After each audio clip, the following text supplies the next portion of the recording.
Mother's Day. How amazing is that? We wouldn't even be here if it weren't for our mother, or father too, for that matter. So let's celebrate the feminine of our nature.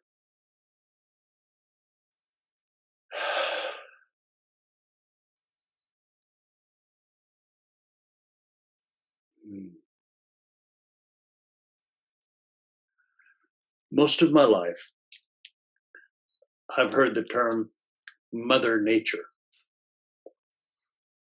And I thought that was interesting. And then about 20, 30 years ago, I actually went to Carlsbad Caverns. And as we went down into the earth, I knew why they called it Mother Nature. The earth is definitely feminine. I felt such feminine energy once I got into the earth itself.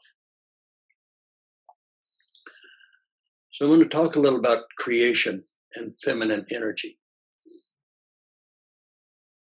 There is the masculine, the feminine, and the child. The masculine puts forth the seed. The feminine takes that seed and manifests it and gives birth to the child. The feminine really doesn't care or have any say over what it produces. It produces whatever is put into it. A woman who becomes impregnated by her lover under a great deal of affection and love and gets pregnant really has no say in it, unless she's using birth control, of course. We won't go there. But whereas a woman who's raped, who does not want to be impregnated, can be, and is pregnant. So the feminine takes forth whatever the masculine puts and brings it out. It's a beautiful, absolutely magical thing when you see it in its highest level.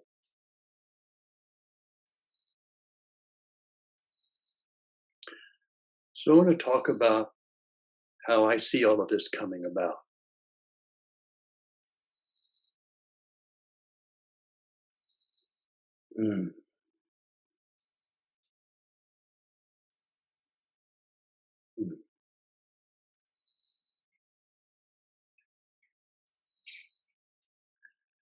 There is Brahma, Vishnu, and Shiva.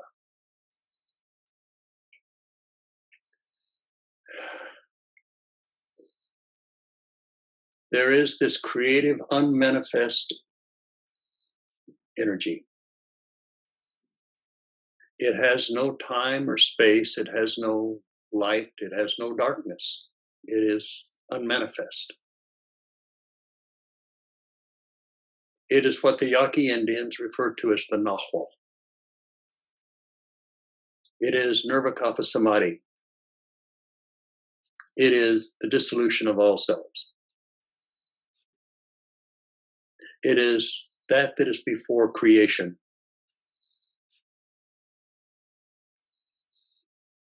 When the thought forms go out into the Nahual, into Brahma, they go into the unmanifest and they start pulling things together. They're pulling energies together.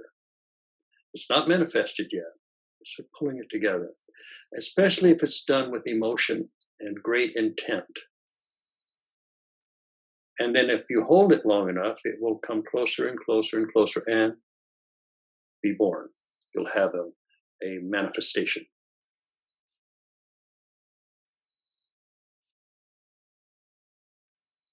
So what you focus on, you're creating a thought form, you're having an experience, what you're focusing on, and that experience is creating a reality for yourself.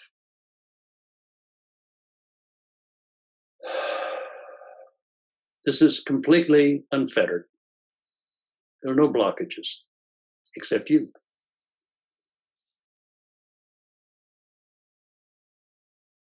Our problem is that We live in an environment that is not lined up with the unmanifest. It's at crossroads. It's cross currents here. We bring this perfect, loving energy down into our reality and we twist it. We turn it on itself. It's been said that evil is live backwards. We're taking life itself, turning it on itself, and having a very bad result, which we call karma.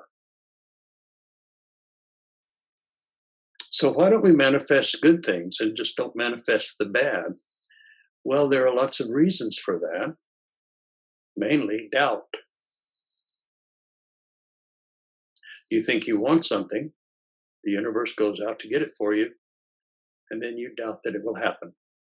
So the universe creates to the lowest of your faith, to that you have the most energy on. You certainly have more energy on poverty than you do on wealth. Or if you become overloaded and only focus on wealth, then you become poor in other areas. There's a balance here. And I think I'm losing everybody. Well, that's okay. The feminine brings forth. The feminine is fertile. What do you want in life? Why did you come here? Why did you incarnate? This was not a punishment. You came here for a purpose, to be here during this time, right now. Not some future time, not some past, right now.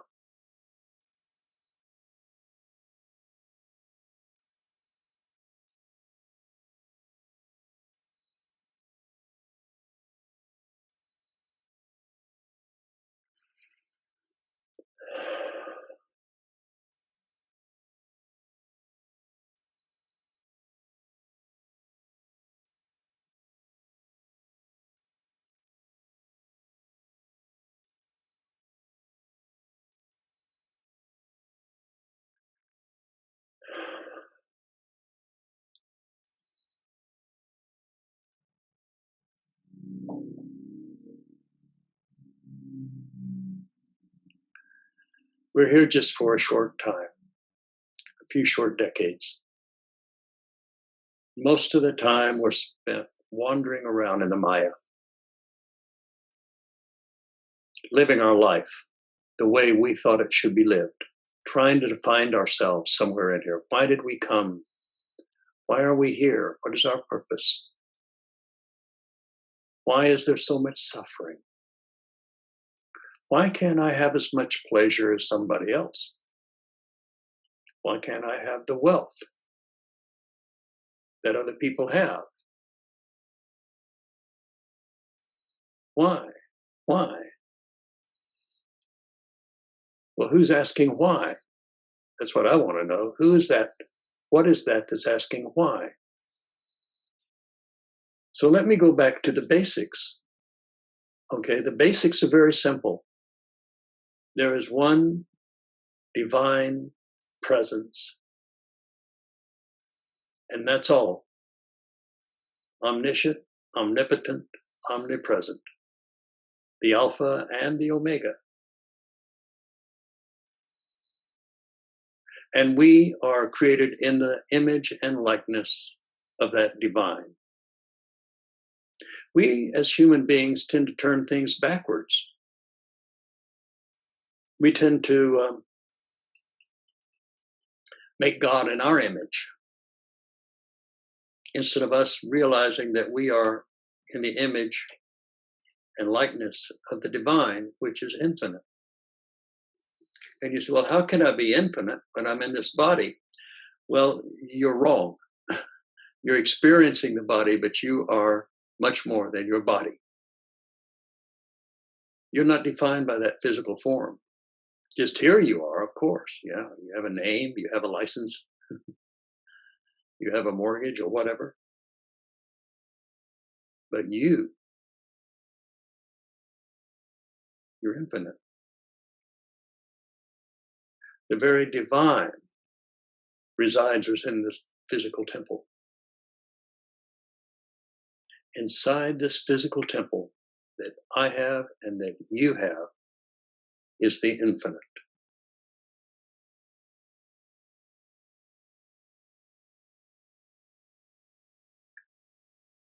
Pregnant with manifestation. Every moment you're alive, you're creating your reality by what you focus on. What do you imagine yourself being? How is your self-esteem going? When you think of your life, what do you think? Do you think of struggle? Are you frightened that you're going to die? Huh. Well, you've died thousands of times. I can't see that you're all the worse for it. But the ego sometimes doesn't even want to believe in its own existence. The ego sometimes is convinced that this is all there is. And that's a very frightening thing to the ego. And the tarot card, there's a card called the devil card. You've probably seen it. It's this weird, monstrous type figure with bat wings sitting on half a cube, a block that's a half of a cube. It's not a full cube, just half. And to it are chained a man and a woman representing desire and emotion. And these things chain them to this block. And this devil figure is making a sign like this, I think. And the sign means this is all there is. So it's sitting on half of a cube saying this is all there is.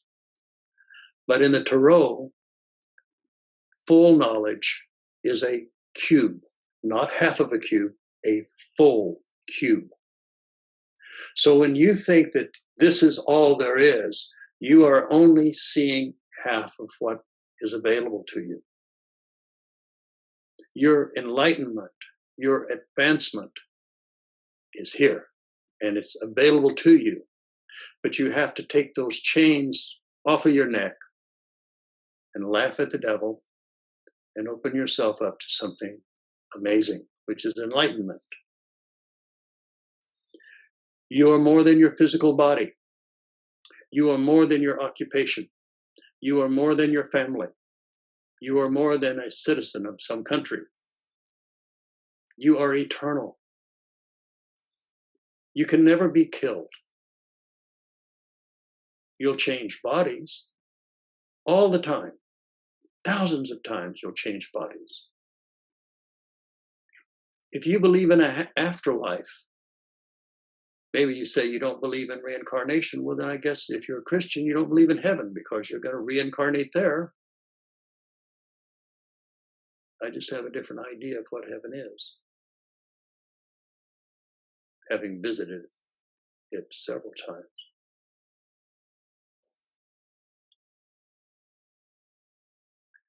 You're divine. You are made of unconditional love. And you are in the image and likeness of the Creator. So whatever you focus on, you have a reality of. You experience it. During this time of great change and upheaval, when some people are so frightened, they become angry and they start striking out of their fear.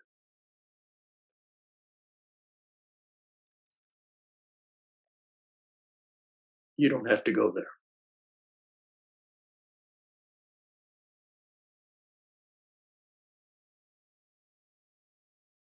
Do you want that reality? Is that what you want to experience? Is anger and fear and terror? Or do you want to experience love, compassion, empathy, happiness, joy? Do you want to live a life of desperation? Or do you want to live a life of purpose? And if it is a life of purpose, what is that purpose going to be?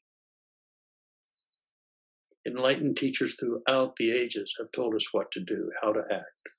Forgive your enemies, you know, care for each other, help each other, be kind, be considerate. Consideration is having a loving concern.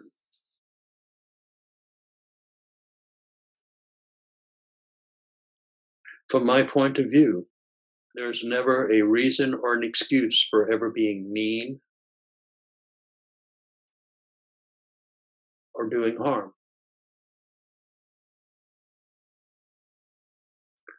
What is it that you're creating in a thought form? So we create a thought form. It hasn't manifested yet. It's on the other side, right? So I'm creating a thought form that something that could be like creating a new dog house for my little dog. Not that he goes outside there, but I'm going to get the dog house for Pucky.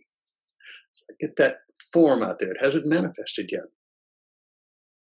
But if I hold that form long enough, I'll go out and buy one or make one myself.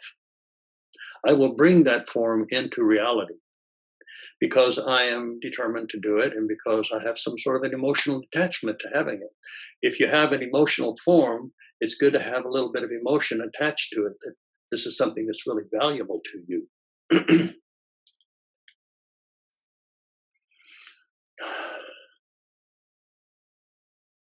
So why are you living such a wretched life? And my idea is because you're focusing on wretched things. That's what you experience. Is that what you want to experience? And if it's not, why are you focusing on it? Now, I'm not saying you should put your head in the sand and ignore what's going on around you, quite the opposite, but you don't need to be emotionally involved in perpetuating it. I've watched a lot of movies where they have the hero, usually in our new action adventures, the hero is a sociopathic killer. Clint Eastwood in his movies is a very good example of that. He just goes around killing people and has no remorse whatsoever. That's a sociopath. So our heroes are sociopaths. And the fact that they're killing people that are even worse than him somehow seems to justify it in our mind. But I don't consider a sociopath a hero. I consider people who are compassionate and empathetic in this world a hero.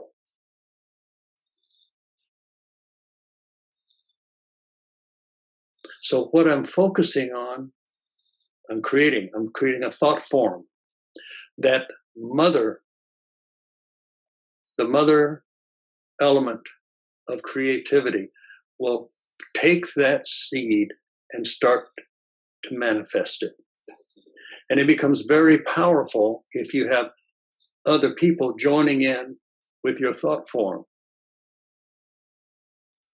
So when you have a group of people focusing on something, it can make it happen very quickly.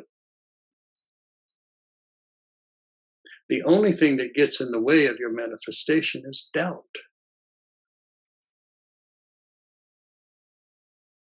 And your mind and your logic creates doubt. You think you can do something till you think about it. And then your mind starts coming up with all of the reasons why you can't.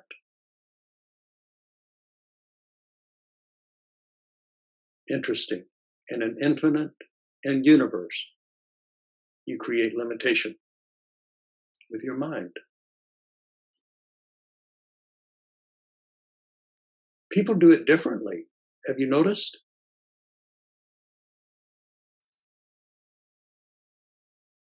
Bill Gates has plenty of money. You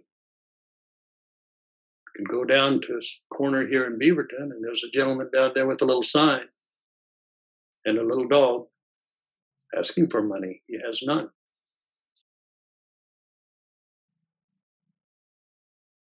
Still God. God didn't come down and smile on Bill Gates and say, something about you pleases me. I'm just going to give you all this money. And go over to that gentleman on the corner and say, I don't know, something about you kind of pisses me off. So you're just going to stay down there. It doesn't work that way. I don't know what kind of God you've created, but that's not the way it works in my world, in my universe. I was watching, these people talking about children dying in New York, and how could God allow that to happen? I don't understand their idea of God. They made God in their image. They need to become more in the image of the divine and see that everything is perfect. That although it's very sad and tragic when a child dies, and I know it's really, really bad, as my dad would say, it's a bitter dose when you have a child that gets sick or passes. But I also know karma, and I know that we are multi-incarnational beings, and I know that there are no victims.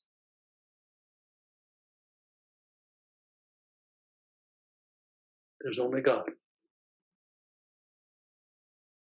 And what your soul is doing with that creative nature, what it chooses to focus on, what it chooses to experience, maybe after fear, out of fear or anger or social programming or whatever, trained to think a certain way. And it just doesn't work. The mother energy manifest the baby. It does it lovingly, perfectly, magically. Every moment is the birth of a universe. Every moment is also followed by the death of that universe, and a new universe is created. All very quick. Thousands of times a second, maybe. Us in our consciousness, it looks like time.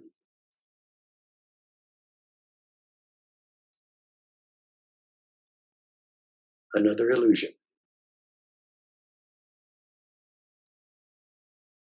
It's all illusion.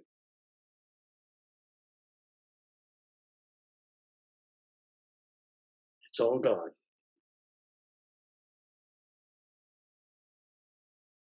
And as I wake up from the nightmare of the day, open my eyes,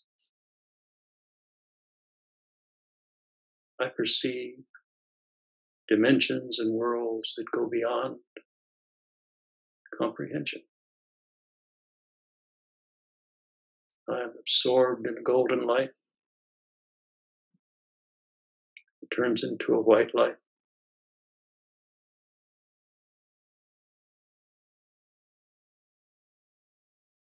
And then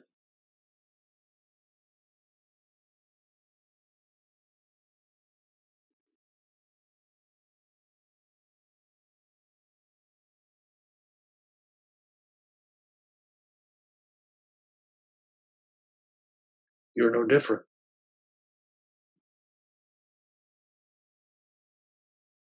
We're all one. I am you and you are me. We are infinite, and yet we are unique, as is everything in this universe. Every atom is unique. There's nothing exactly the same. And what makes it so awesome is that it's always changing and still maintains its uniqueness. You change. You've come into this world. You don't even remember the last one you were in. We're given amnesia, thank goodness. And we get to explore. Every incarnation, we get to explore our nature. It is called self-discovery. It's interesting.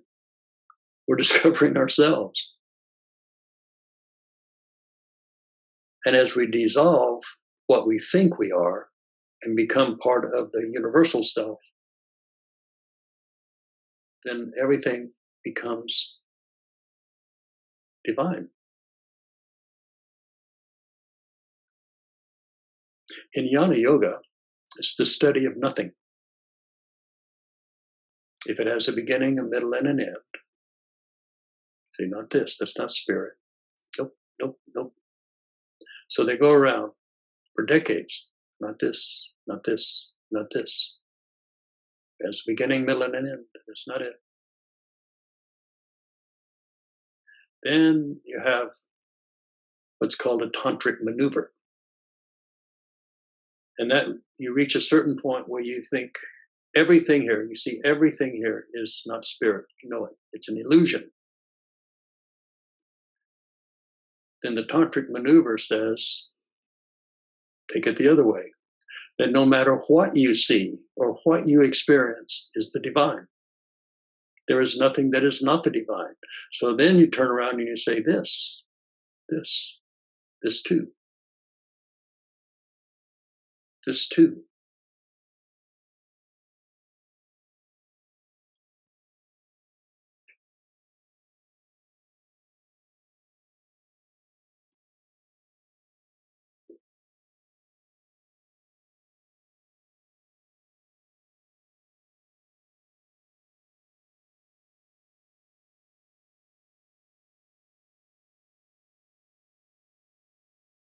There.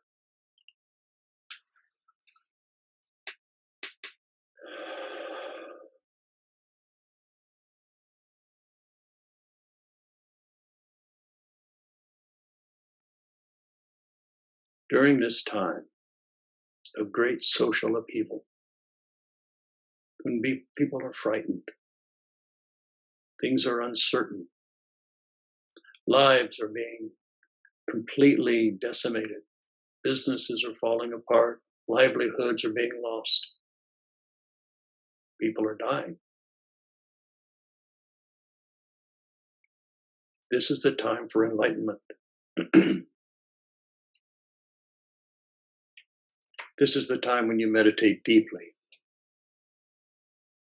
And when these horrible thoughts and dreams come up, your eyes closed, you just reach out and grab them, pull them right in here into the divine nature, into Brahma, into the Nahu, where it cannot resist going in. And once it goes in, it has nothing to cling to.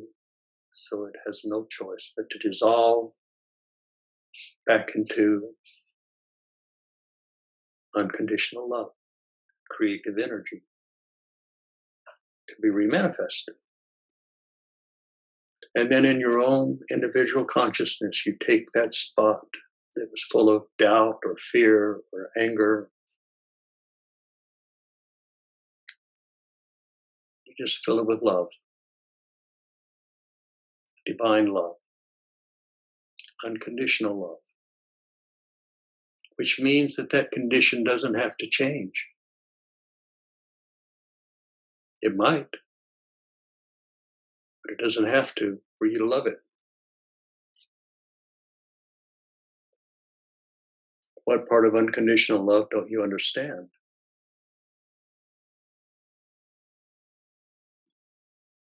What part of selflessness and selfless service don't you understand? You are the divine.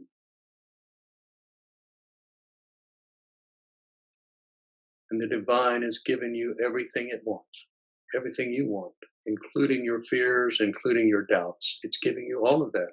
You're doing it. Nobody's doing it to you.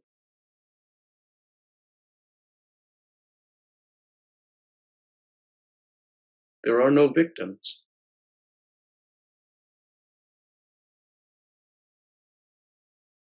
There's only the divine. And anything short of that divine realization is a sin.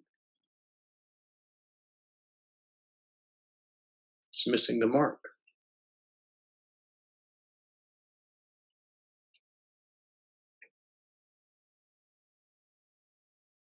We all miss the mark.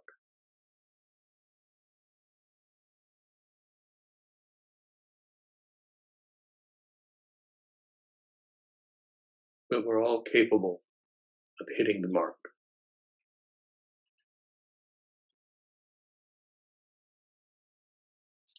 So I'm inviting you during this time to really go deep in your meditation, to seek the divine with all of your heart, just for 20 minutes a day. Stop your thoughts. Take your angers and your fears and your emotionals and your upsets and all of your doubts and dissolve them into spirit one by one until there's nothing in your life but love. And when that's all of that darkness is removed, then you'll be enlightened, right? There's no more darkness. You've enlightened yourself.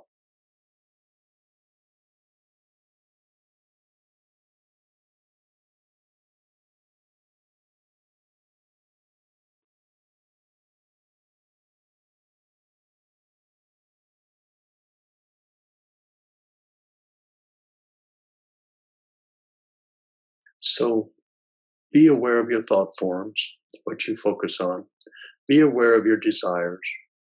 Why are you wanting those things? What is the reason for you wanting them? What's it going to do for you once you get it? Is it really that important? Is there something more important?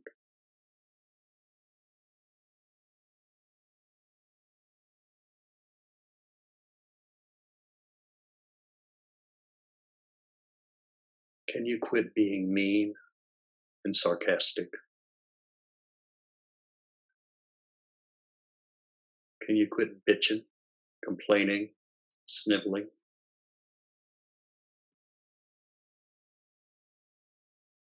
Can you just be nice? Be strong.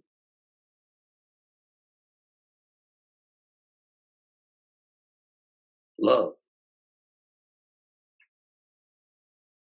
Love that which does not appear to be able to be loved.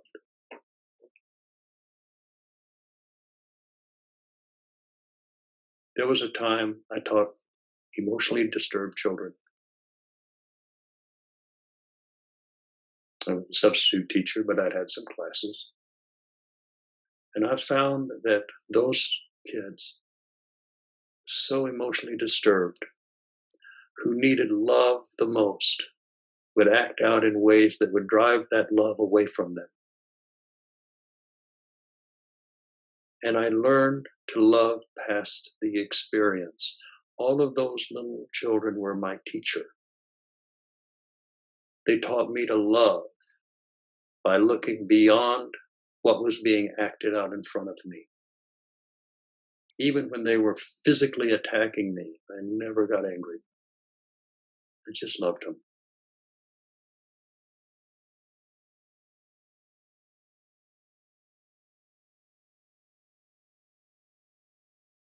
Mm.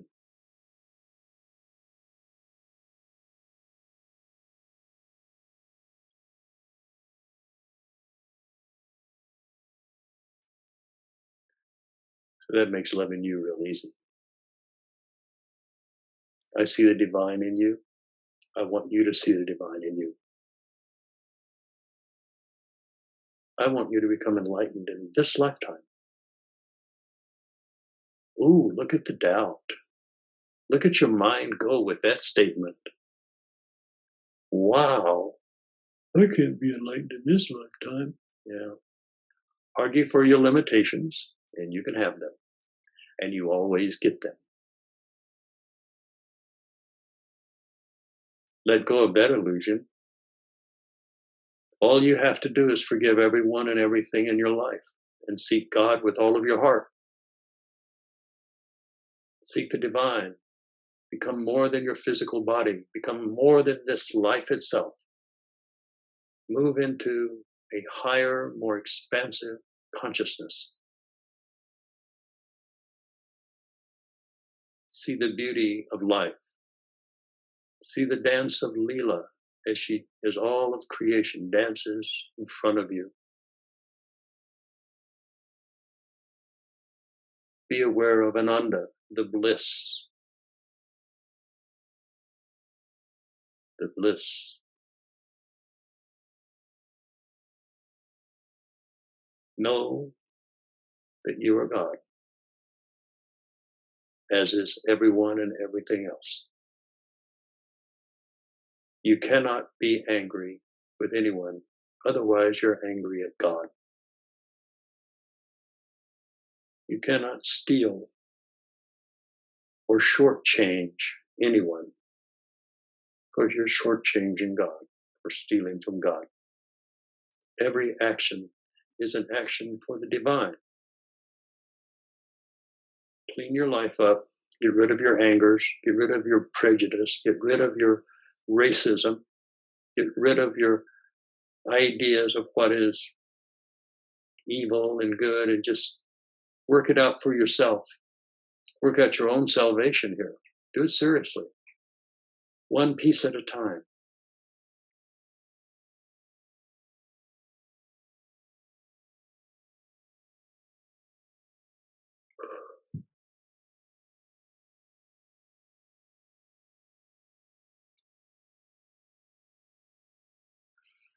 So maybe this talk is a little disjointed, but I do love the feminine energy.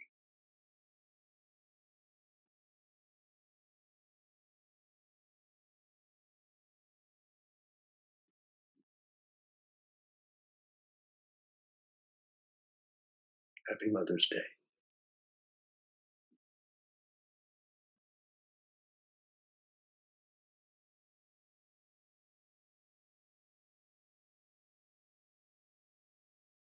Namaste.